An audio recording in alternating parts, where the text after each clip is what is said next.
Fala, pessoal! Ei, vamos falar um pouquinho sobre commodities agrícolas e contrato futuro? Não, preparei uma sequência aqui, né, uma apresentação para deixar vocês aí por dentro. Então, esse primeiro vídeo vai ser sobre o milho. Então, se você tem vontade de operar ou ainda tem alguma dúvida, né, fica até o final desse vídeo aqui que espero sanar todas elas, tá? Então, antes de começar, vou pedir para vocês darem aquele like, né, se inscreverem no canal e aí compartilhar também com os amigos aí que têm interesse sobre esses assuntos, tá? Então, vamos lá para o vídeo de hoje. Tá? Então, vamos falar um pouquinho sobre o produto, né, do contrato futuro de milho. Tá? O milho ele é usado pela indústria para produzir diversos produtos como óleo vegetal, farelo, farinha, fubá e o creme para o setor alimentício. Como a produção de milho no Brasil conta com diversos e vários locais de cultivo, a produção garante a oferta em boa parte do ano. No entanto, grande parte dessas negociações acontece no período de safra e entre safra. Então, aqui eu acho que é o mais importante aí, característica sobre o produto, que é essas negociações nos períodos de safra e entre safra, tá? Que geralmente quando tem maior volume de negociação, tem mais liquidez. Tá? O contrato ele foi desenvolvido com o objetivo, né, de ser uma ferramenta para a gestão de risco de oscilação do preço, sendo utilizado pelos participantes do mercado como produtor, a indústria e os traders aqui, que eu acredito que seja a maioria de nós aí, que na verdade vocês aí que estão assistindo esse vídeo, tá? Um pouco das vantagens do produto, tá? Ele na verdade, ele foi criado, né, mais com esse propósito, né, de servir como uma ferramenta para o produtor se proteger contra as oscilações indesejadas do preço, né, o famoso hedge, tá? É eficiente contra o risco de base, que é a diferença entre o preço à vista do produto e o preço futuro, evitando oscilações não esperadas. Possibilita a alavancagem de posição, eu vou falar um pouquinho lá na frente sobre isso, tá? E a transparência dos preços nas negociações, uma vez que elas são efetuadas ali direto ao vivo na plataforma e todo mundo tem acesso real time daquelas cotações, tá? Vamos lá para o próximo. Agora sobre as características técnicas do contrato, e aí eu acho que aqui é uma das partes mais importantes aí também da gente saber. Tá? O código de negociação, assim como os outros contratos futuros de índice, dólar, a gente tem as 3 letras fixas ali, tá? Depois vem a letra com o mês, então, por exemplo, o contrato de julho de 2023, né? Vai vir aqui as 3 letras do prefixo, vem o N, que é igual ao índice, igual ao dólar, enfim, então é o CCMN, e por último o ano que é negociado, então CCMN 23 é o contrato futuro que vence em julho de 2023. Tá? O tamanho do contrato, né? O que a gente está negociando nesse contrato futuro? A gente está negociando 450 sacas de 60 quilos líquidos, né? O equivalente aí a 27 toneladas de milho, tá? A cotação que a gente vê é reais por saca, né? A cotação em real. A variação mínima, né? O ticket mínimo, né, de negociação é 1 centavo. O lote padrão é um contrato, tá? A data de vencimento é todo dia 15 do mês, né? Caso não tenha sessão de negociação, a data de vencimento será mais próxima da sessão de negociação. Os meses de vencimento: janeiro, março, maio, julho, agosto. Aqui eu coloquei um X porque agosto é um contrato que raramente é negociado, não tem muita liquidez. Se você puxar o histórico aí, eu acredito que nos últimos anos, acredito que, sei lá, tem uns 2, 3 anos que ele foi negociado, tá? Setembro e novembro. A liquidação é financeira, então não tem entrega física desse produto, tá? Então, se você levar até vencimento, vai ser apenas a liquidação financeira.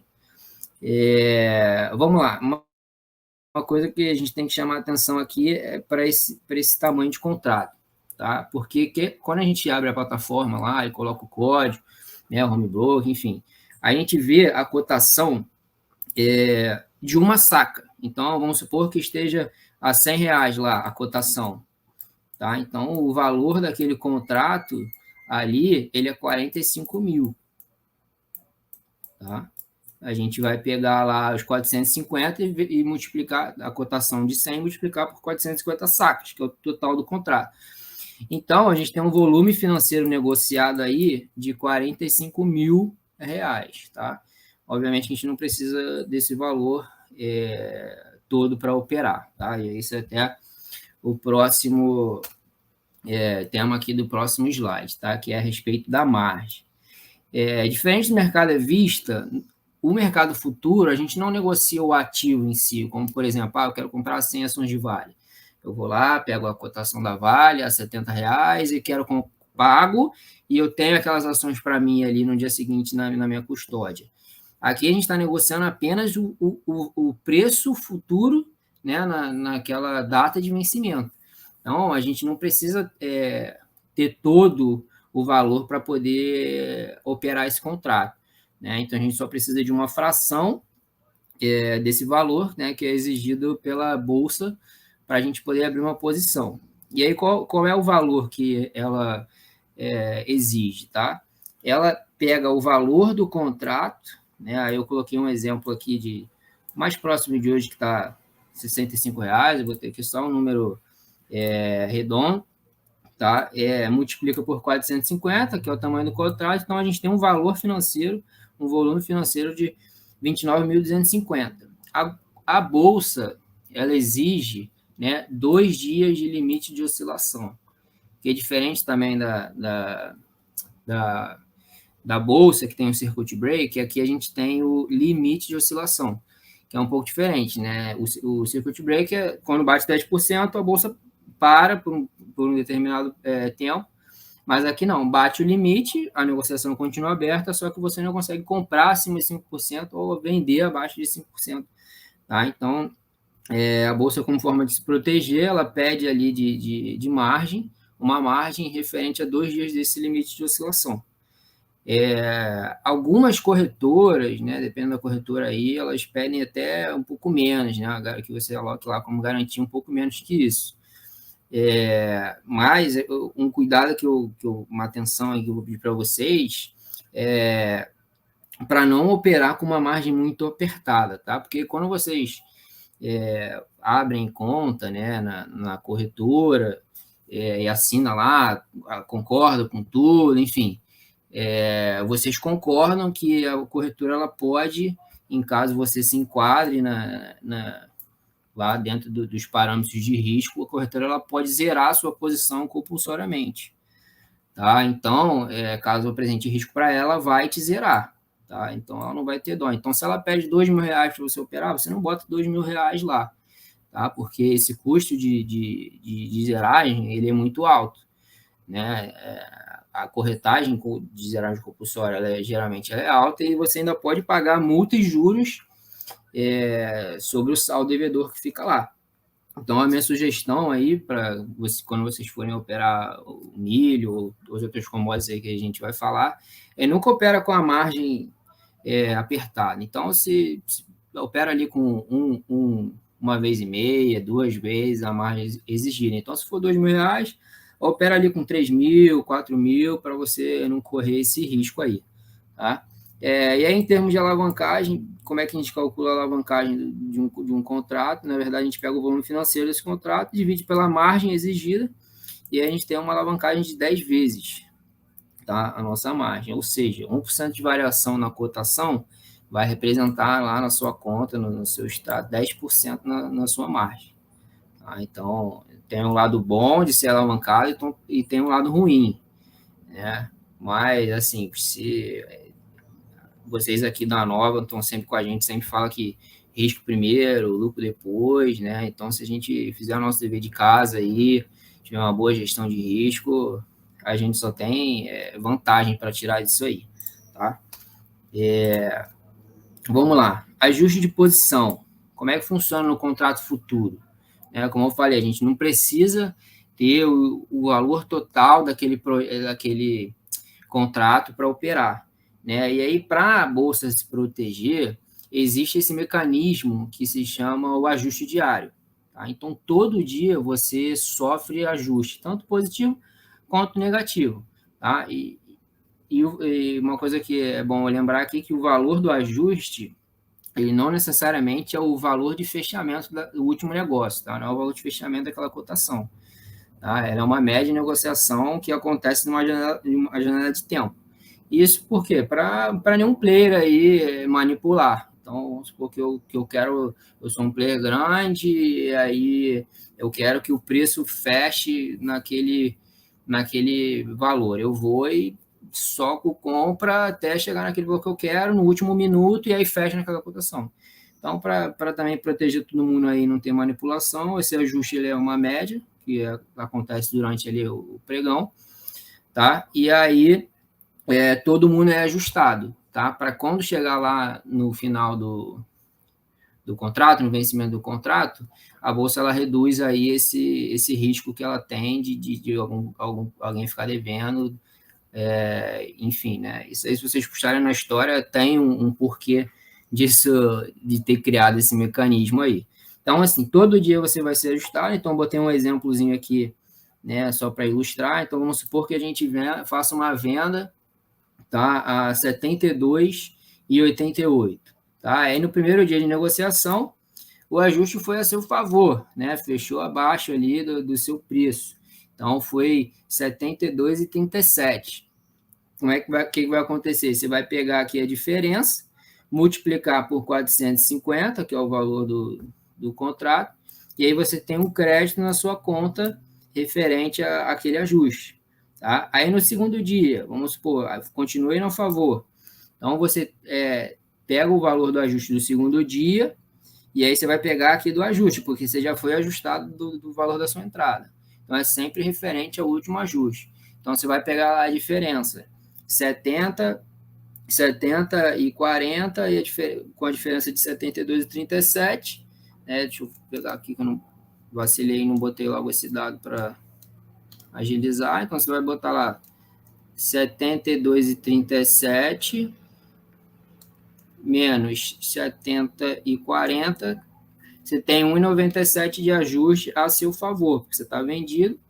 Então aí você vai multiplicar esse valor, que vai dar 1,97 vezes 450, que são as 400 sacas lá, você tem um ajuste positivo lá, acreditado na sua conta, lá no seu extrato, 886,50. E assim vai, né, até você encerrar a sua posição. Da mesma maneira que, se for negativo, né, se voltar, o ajuste ficou acima do ajuste anterior, você é debitado. Tá? Aí você faz a mesma coisa, pega a diferença, na verdade, pega a diferença aqui, e aí você é debitado do valor, até o encerramento da posição. Tá? Encerrou a posição, acabou. Tá? É assim que funciona. Tá? Não sei se todo mundo já operou, mas eu gosto de falar porque você vai ver essa movimentação ali no seu extrato da corretora diariamente, diferentemente de uma ação, né? Que você compra, você tem a saída lá de caixa, né, do seu extrato, você recebe a ação na sua custódia, e só se você vender, quando você vender, que você vai ter uma entrada lá de caixa no seu extrato. Então, não se assustem, é isso aqui que aparece mesmo, tá? Vai ficar aparecendo entrada e saída de acordo com a operação. Tá? Por isso que eu falei que é sempre bom ter um caixa além ali da sua margem, tá? Algumas curiosidades aqui que eu coloquei que também são interessantes a gente saber quando a gente vai operar um ativo, tá? O horário de negociação. As commodities agrícolas são negociadas na BMF, então abre junto aí com índice, dólar, 9 horas, só o horário de fechamento que é um pouquinho diferente, que no caso das commodities agrícolas, cada um tem o horário, né? Não sei porquê, não sei te dizer, mas se a gente olhar no site da Bolsa, e nos próximos vídeos eu vou trazer os outros contratos, vocês vão reparar que os horários de fechamento são um pouco diferentes. Tá? Então, fecha 4h20, o aftermarket é de 5h05 às 6 horas. E aqui também é um outro cuidado que a gente tem que ter, porque às vezes tá acostumado a operar índice futuro, aí você olha lá o mercado, você quer comprar um milho às 5h30. tá? Então, quando você opera o aftermarket, você já está operando no dia seguinte, tá? Então, vamos supor, hoje, né? Esse dia eu estou gravando o vídeo aqui, são 4 horas, né? Na verdade, mas vamos supor que hoje já são 5h30. Aí eu compro, né? Aí amanhã eu comprei no after. Amanhã eu resolvo sair da minha posição ou fazer uma realização parcial, tá? Vai contar como day trade, tá? Então é só tomar cuidado aí nessa questão de horário, que a gente está na frente da tela, não se atenta a isso. Tá? E é importante também porque a tributação do day trade é diferente da tributação do swing trade. Tá? E uma coisa que eu não botei aqui, que eu vou colocar aqui agora, vou falar, é que no contrato futuro de milho, independente do seu valor de lucro, né, se for abaixo lá dos 20 mil ou 25 mil, agora não lembro de cabeça, você tem que pagar imposto sim, tá? Porque esse teto, na verdade, da isenção do imposto do swing trade, ele é sobre o volume negociado. Então, mesmo que você tenha um lucro líquido de R$ 100 na sua operação do milho, o volume que você negociou, né, o volume financeiro, ele é muito maior do que os 20 mil, 25 mil, agora eu não lembro de cabeça. Então, você tem que pagar imposto sim, tem que pagar DARF se você tiver um resultado positivo naquele mês. No mês seguinte, você tem que apurar a DARF e pagar, tá? O limite de variação eu já mencionei, né, que é 5% para cima ou 5% para baixo.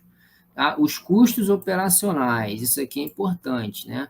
Porque quem está acostumado a operar índice, dólar, tem corretagem zero, tá? E aí, no caso do milho futuro, cada corretora tem um valor, tá? Mas vou dar o exemplo aqui do BTG que eu sei de cabeça. R$ 30 por contrato, tá? Para você entrar na operação e R$ 30 para você sair da operação. Então, a gente está falando aí só de corretagem, R$ 60. Então, não adianta o preço andar 2 centavos e você colocar ali ficar com medo e colocar no preço de entrada, porque senão você vai sair no prejuízo. Né? Para você calcular o seu break-even, você tem que pegar lá os R$ 60, né? E dividir por 450. E aí você tem a variação aqui mínima para você sair no 0 a 0. 60. Então você tem 13 centavos aí de break-even. Então, se você comprou a 100, tá? Você só vai começar a, teoricamente, ganhar dinheiro aí a partir dos R$ 100,14. Tá? Aí aqui, esse 1 centavo aqui você ganha, né? Quanto que você ganha? Exercício aí só para fixar. 0,01 vezes 450. Sou péssimo nessa ferramenta aqui de desenho. Tá? Então, você tem aí 4,50 de lucro. Tá? Aí você tira o imposto e por aí vai. Tá? Então, é mais ou menos isso. Tá? Questão de liquidez, né? Tem liquidez suficiente para a gente operar, né? É um ativo ok, tá? Mas, ele pode ser que tenha um spread, tá? Então, tem que ficar atento aí, porque às vezes pula a ordem. Ontem mesmo pulou uma ordem minha, só executou uma, coloquei um stop e aí só executou um contrato. Então, eu tenho que ficar atento a isso aí, tá? Tem que ajustar lá o offset, enfim. Tá? Como é que funciona a liquidação financeira? Ela é uma média dos últimos três fechamentos do mercado físico, tá? Referência a Campinas.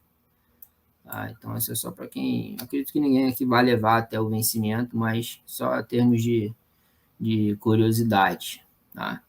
E aí, questão aí de tamanho de stop. Tá? Só para vocês terem uma noção.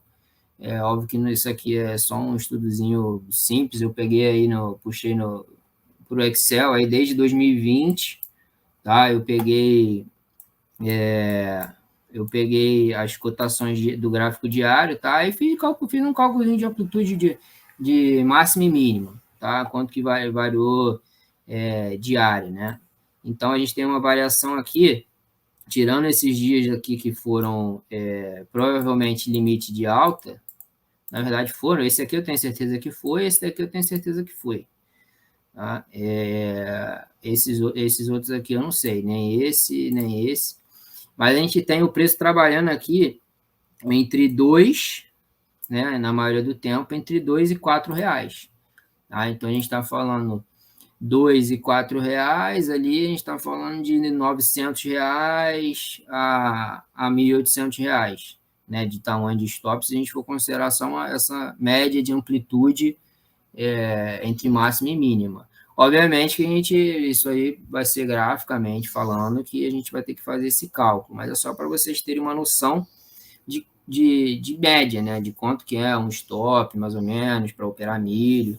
Mas vocês podem fazer, podem até jogar no simulador aí, no Profit Art tem, inclusive foi até um membro lá da Nova deu essa ideia no chat. Joga no simulador e aí vocês vão puxa o stop, né? Vocês vão ver o cálculo ali na hora, rapidinho.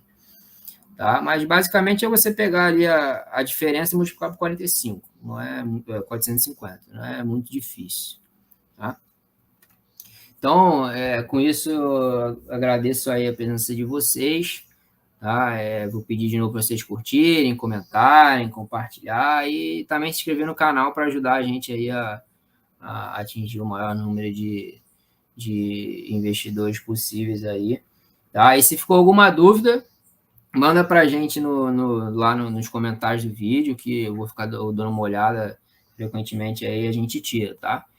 E é isso, pessoal. Espero que tenham gostado. Vamos deixar um pouquinho esse índice e dólar de lado. Sei que todo mundo gosta aí, a maioria gosta de operar, mas o milho, né, assim como outras commodities, elas são um pouquinho alavancadas, principalmente a questão aí do swing trade, mas quando você pega uma boa operação, ela tende a andar muito mais, né? Então, assim, é uma coisa a se pensar, né? Diversificar, não ficar só nesse mundinho cabeça fechada de day trade, índice dólar, porque tem bastante oportunidade aí, tá?